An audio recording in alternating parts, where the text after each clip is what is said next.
তো সেই মার্ডারগুলো কে করিয়েছে? করিয়েছে একমাত্র অর্জুন সিং। তো সে এখন ভাবছে যে সোমনাথ পথের কাটা, যেহেতু আমি ওর ভাইপোকে প্রমাণ করে দিলাম যে তার আতাহাত আছে পঙ্কজ, যারা হাইলি শুটার, যারা বিহার থেকে ক্রিমিনাল নিয়ে আসছে, সেগুলো ওরই পরিবারের সবার সাথে আতাহাত আছে। তাই সে ভাবছে এখন সরিয়ে দিতে পারলে ব্যারাকপুর লোকসভা অনেকটা খালি হয়ে যাবে। চোখ রাখবো এই মুহূর্তের সবচেয়ে গুরুত্বপূর্ণ খবরে। জগদ্দলের তৃণমূল বিধায়ক সোমনাথ শ্যামকে খুন করার জন্য বিহার থেকে একটি বড় গ্যাংকে ভাড়া করে আনা হচ্ছে, এমনই চাঞ্চল্যকর অভিযোগ করলেন ব্যারাকপুরের সাংসদ পার্থ ভৌমিক। সাংসদ পার্থ ভৌমিক সরাসরি বিজেপি নেতা তথা প্রাক্তন সাংসদ অর্জুন সিং এর নাম উল্লেখ করে বলেন, অর্জুন সিং জগদ্দলের বিধায়ক সোমনাথ শ্যামকে খুন করার জন্য বিহার থেকে একটি গ্যাং ভাড়া করে নিয়ে আসছেন। যদি সোমনাথ শ্যামের কিছু হয় তাহলে তার জন্য দায়ী থাকবে একমাত্র অর্জুন সিং। বিষয়টি তিনি ব্যারাকপুরের পুলিশ কমিশনার অলোক রাজুরিয়াকে জানিয়েছেন।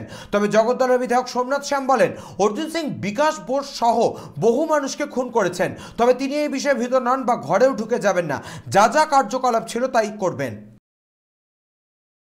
এরকম প্রচুর গ্যাংয়ের কথা এর আগেও ব্যারাকপুর মহকুমায় ব্যবসায়ীদের সেটাই ক্ষেত্রে তারা এই বিষয়গুলো প্রশ্রয় দিচ্ছে না। এটা তো আমি পুলিশ প্রশাসনকে অলরেডি জানিয়েছি এবং আমি আপনাদের মাধ্যমেই জানাতে চাই, আমি কালকে নিজে পুলিশ কমিশনারকে জানিয়েছি।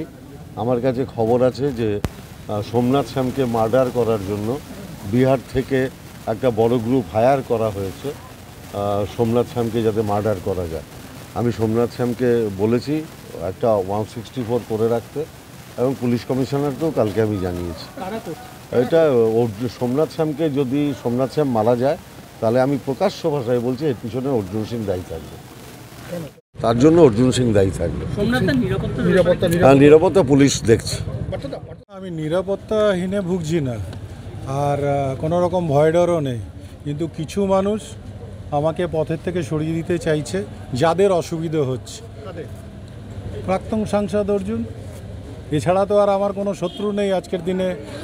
ব্যারাকপুর বুকে বলুন বা বাংলার বুকে কোনো শত্রু নেই, একটাই শত্রু।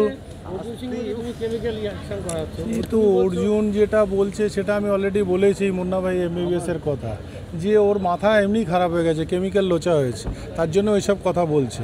কিন্তু অ্যাকচুয়ালি তো বাস্তব কথা সেটা নয়। বাস্তব এটাই যে বিভিন্ন মার্ডার যেগুলো হয়েছে, বিকাশ বোসের মার্ডার থেকে আরম্ভ করে, বিকাশ বোসের মার্ডারটা প্রথম সামনে আসে, তার আগে বহু মার্ডার আছে যে কেসগুলো এখনও আছে।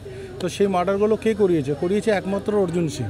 তো সে এখন ভাবছে যে সোমনাথ পথের কাটা, যেহেতু আমি ওর ভাইপোকে প্রমাণ করে দিলাম যে তার আতাহাত আছে পঙ্কজ, যারা হাইলি শুটার, যারা বিহার থেকে ক্রিমিনাল নিয়ে আসছে, সেগুলো ওরই পরিবারের সবার সাথে আতাহাত আছে।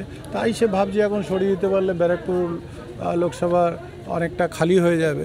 তো সে ভাবতেই পারে, তার জন্যে সোমনাথ স্বামী পিছেও হাঁটবে না, আর কোথাও ঘরেও ঢুকে যাবে না। যা কার্যকলাপ ছিল তাই আছে।